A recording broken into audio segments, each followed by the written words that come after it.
has not dreamed of being able to travel in time and see the future, or see the realm of Caesar. Lots of movies have used Albert Einstein's relativity to justify time machines. One of the most successful fictional time travelers is undoubtedly Doctor Who, Gallifrey's son, who belongs to the race of the Time Lords. Today's taste of physics responds to suggestions from a follower from Gallifrey. Time travel stimulates so many questions and situations that deserve deep reflection.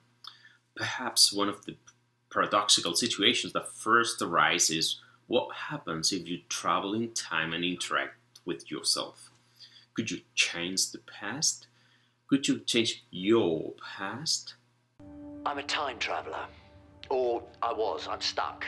In 1969. We're stuck. All of space and time he promised me. Now I've got a job in a shop. I've got to support him. Martha? Sorry. I've seen this bit before. Quite possibly. 1969, that's where you're talking from. Afraid so. But you're replying to me. You can't know exactly what I'm going to say 40 years before I say it. 38? But I know everything you're going to say. Always gives me the shivers, that bit. How can you know what I'm going to say? Look to your left. What are you doing? I'm writing in your bits. That way I've got a complete transcript of the whole conversation. Wait until this hits the net. This will explode the egg forums. I've got a copy of the finished transcript. It's on my autocue. How can you have a copy of the finished transcript? It's still being written. I told you I'm a time traveller. I got it in the future. Okay, let me get my head around this. In the Doctor Who universe, certain behavioral rules among Time Lords and certain natural phenomena have been introduced, like fixed points that cannot be changed. Although the Doctor does not stop affecting the history or helping preserve it. But what does science say about it? What would a doctor in physics say about this? The subject has been studied seriously, although a unified theory between quantum mechanics and general relativity would be required in order to know exactly what would happen. In any case, the theoretical physicists who have worked on this, including Stephen Hawking, have introduced the chronological protection principle, according to which an eventual time traveler cannot affect the past in such a way that it does not travel to the past to affect it. Imagine that you travel to the past and avoid your own birth.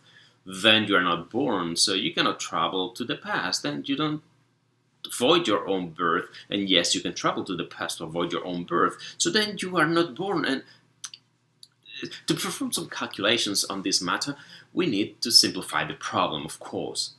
Let's change the time traveler by an elementary particle that travels to the past. One way of building a time machine is with a wormhole that connects 2 points in space and time. This wormhole is a hypothetical exotic object in the universe with an entrance and an exit. Assume you build a wormhole to travel through time. The details of this needs more than 1 or 2 tests of physics. But assume you do that, then the hole or tunnel has an entrance and an exit, okay? So a particle is thrown at the tunnel entrance. The particle enters the tunnel and travels to the past. The particle leaves the tunnel right before her past self is about to enter the tunnel. When leaving the tunnel, the particle collides with itself and prevents it from entering the tunnel, with which it does not travel to the past and it does not collide with itself. Therefore, the particle can enter to the tunnel and travel to the past. The problem is clear, right? We know what the problem is about. But this type of problem, although it is less exciting than traveling to the past to avoid the appearance of the political turn mid, it's easier to treat from a perspective of physics. We're used to particles. It turns out that the quantum mechanics, the physics of the elementary particles, is very exotic and comes here to help.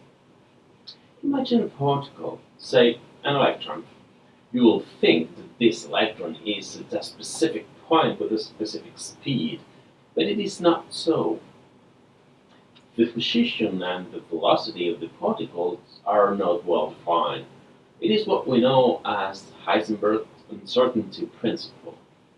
If the position and speed are not well defined, when you throw the electron into the tunnel, its speed is not well defined, and the position of the collision is not well defined either.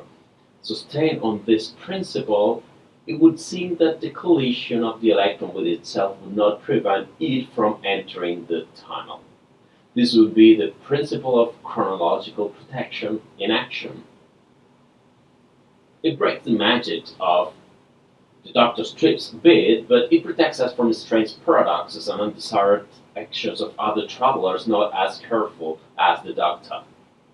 If you have more suggestions for future or past tastes of physics, leave your comments below and may the science be with you.